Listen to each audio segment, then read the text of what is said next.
Un expresidente de Estados Unidos, Bill Clinton, podría ser identificado en un terrible escándalo, identificado como John Doe 36. El detalle es que su identificación será en un conjunto de documentos judiciales, todos relacionados con el fallecido Jeffrey Epstein. De acuerdo con la ABC News, la relación de Clinton con este abusador de menores fue objeto de un intenso escrutinio después del arresto de Epstein en el 2019. Ya se había dado a conocer su nombre, había sido identificado por una de las presuntas víctimas.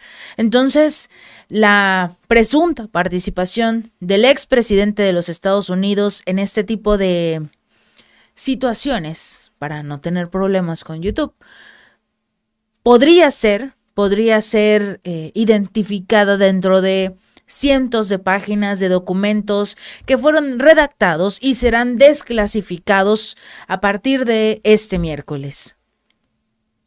Hubo una orden de una jueza de Manhattan, Loretta Preska, quien solicitó que los documentos fueran revelados. Y surgen todo esto de una demanda civil que se llevó a cabo en el 2015.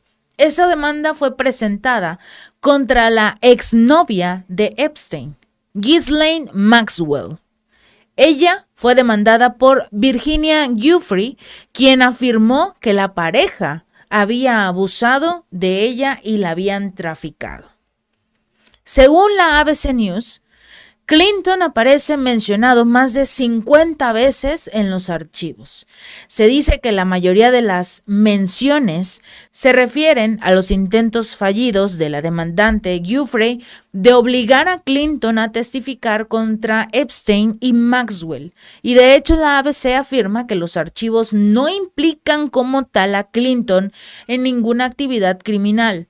Se presume ese habría sido la negociación de que Clinton iba a afirmar que todo lo malo le había pasado, o todo lo malo lo había hecho, mejor dicho, este personaje Epstein, y que se estaría librando de las acusaciones para poder apoyar a Giuffre y decir que Epstein realmente había traficado con ella.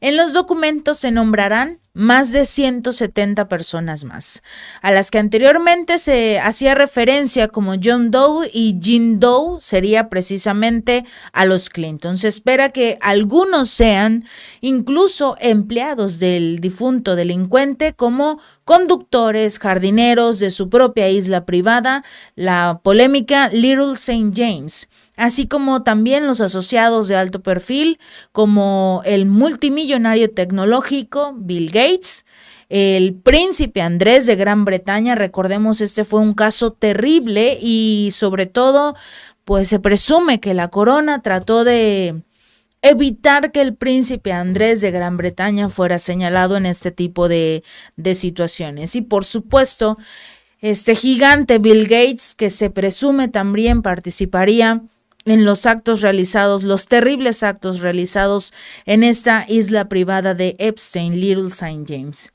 Hay incluso presuntas imágenes de lo que habría ocurrido en esta isla, porque se supone que Epstein era un prominente socialite, era financiero.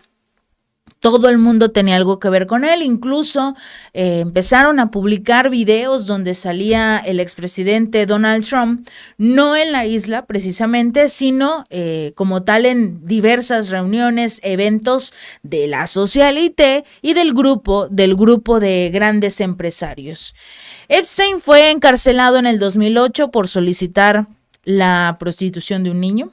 Fue arrestado nuevamente en el 2019, acusado de abusar de docenas de niñas menores de edad, incluida Giuffre, quien está demandando, pero fue encontrado sin vida en su celda de Manhattan, antes de que pudiera ser llevado a juicio. Algo que para muchos es terrible, sobre todo porque Well, the names of nearly 200 people who were associated with the late financier Jeffrey Epstein are expected to be made public. Now, a judge ruled court documents will be unsealed in the coming days. They are related to the trial of Epstein's associate, Ghislaine Maxwell. She is serving a 20-year sentence for the crimes she committed with Epstein. He died in prison in 2019, awaiting trial on sex trafficking charges. Let's go to Tanya Fletcher, who's following this story for us in Washington. Tanya, great to see you. How did this judgment come about? Oh yeah, Hannah, as you said, a judge ordered these court documents to be unsealed, and they are linked to a defamation lawsuit filed back in 2015 by one of Ghislaine Maxwell's accusers. Those names were kept secret under a court-ordered seal, so the identities have never been released publicly. But the lawsuit was settled, and just last month, a judge in New York ruled those documents could now come to light. And that could happen at any moment now. The judge pointed out many of the people named in the lawsuit have already been publicly identified by the media or in Maxwell's criminal trial. And some of the names on the list will remain sealed, like those identifying child victims. Also, some names may have appeared in the documents more than once, so the exact number of people who could be revealed is unclear, but it is expected there will be a wide range of people, from those accused of wrongdoing, others making the accusations, and potential witnesses to crimes as well. Now, Tanya, Epstein was reportedly associated with many high-profile figures, like you mentioned, former U.S. presidents to British royalty. What do we expect to learn from these documents? Yeah, even if the names on this list were already out there, this could shed new light on the exact nature of their relationship with Jeffrey Epstein. Prince Andrew, for example, has already been tied to this case, so his name is expected to be on the list. The court filings reportedly include 40 documents of evidence from a woman who has made accusations against him. Now, Buckingham Palace has said in the past that those allegations are categorically untrue. Also, former U.S. President Bill Clinton's name could be on this list. Now, according to reports, he's mentioned more than 50 times in the court documents, although no implication that he did anything illegal. He did travel on Epstein's plane on humanitarian trips to Africa in the early 2000s, at the time praising Epstein as a committed philanthropist. Clinton's team has said that he cut ties with Epstein before he came under investigation and that he didn't know anything about Epstein's crime. So we are waiting to see when these documents will be revealed and these names as well. We will stand by and keep you updated as the story develops, Hannah. Okay, appreciate it. Tanya Fletcher in Washington. Hundreds of pages of documents have been unsealed by a US court naming associates of Jeffrey Epstein. Sky News Washington correspondent Annalise Nielsen joins us live now. So Annalise, who's being named in this release? Well, we're having trouble looking at the documents because there's been such a rush. The website has crashed, but there's 943 pages, which is expected to reveal 170 names. So this isn't necessarily just a client list that's being released. What we're looking at is documentation from the lawsuit from Virginia Giuffre against Jeffrey Epstein and Ghislaine Maxwell. This is stuff that's been suppressed in the past. And so we have people who've been referred to as John Doe and Jane Doe. There's been a push for those names to be released. And the judge in Manhattan's agreed to that, saying that, look, a lot of this information's already in the public domain, and so we shouldn't be suppressing it. But we can expect some high-profile names to be listed in these documents. We're expecting Bill Clinton, who was a former associate of Jeffrey Epstein. We're expecting Prince Andrew, who was famously friends with Jeffrey Epstein as well. And the suggestion isn't that they've necessarily done anything illegal, that there's any kind of implication on that front, but certainly just that they were working within the same circles. Donald Trump as well has previously already been named as someone who's been on Jeffrey Epstein's radar in the past, and they've been at social functions together. And so this is why it's a difficult one to go through. We're going to have to go through page by page to see who exactly is named. But it does shed new light on this case, which has drawn such high profile. There's so many high profile names involved in this. And the only two criminal charges that have come through are for Jeffrey Epstein, who died by suicide in prison, and then also Ghislaine Maxwell. And so this is the latest chapter in what's been an absolutely riveting case for a global audience. This isn't just the United States, but this has had implications right around the world. So Annalise, just before I let you go and read some more of those documents, is there expected to be more released by the court, or is it one document dump?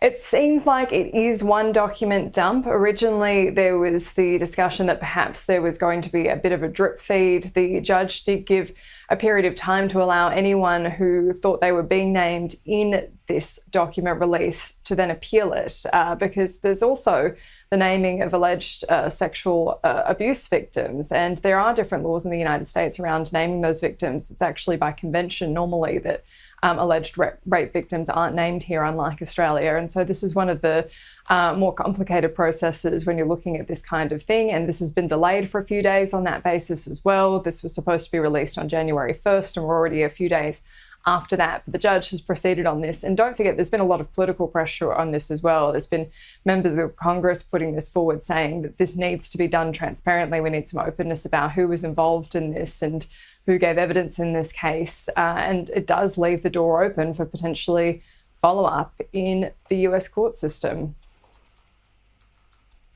Annalise Nielsen will let you try and at least get access to those documents and go through them. Thank you so much. Government absolutely lied to us. The 9/11 Commission lied. The FBI lied. There's a federal case of victims on 9/11 that want accountability.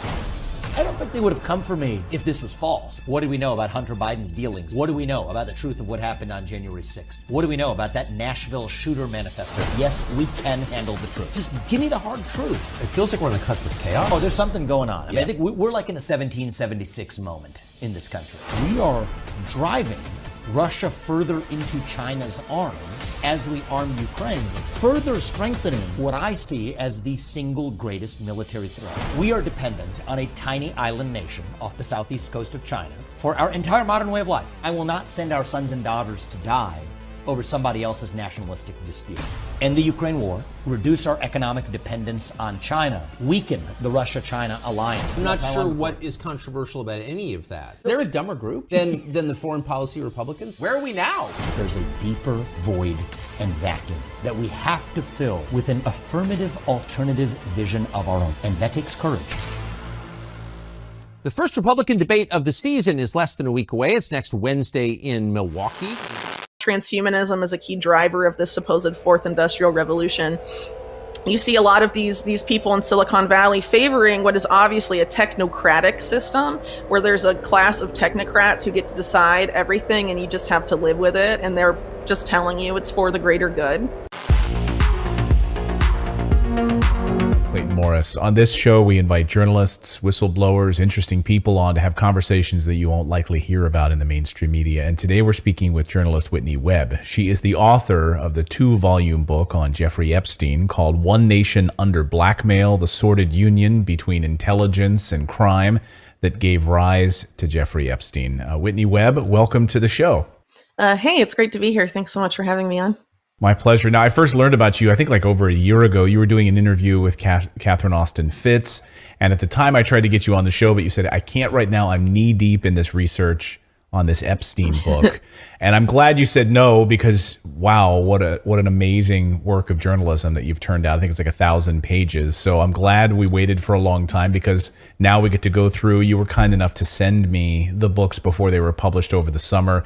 Going through, I have to say, it's astonishing. Really is amazing work. And before we even get into it, I want to just tell all of our viewers right now, go to Amazon or wherever you buy books and just support independent journalism.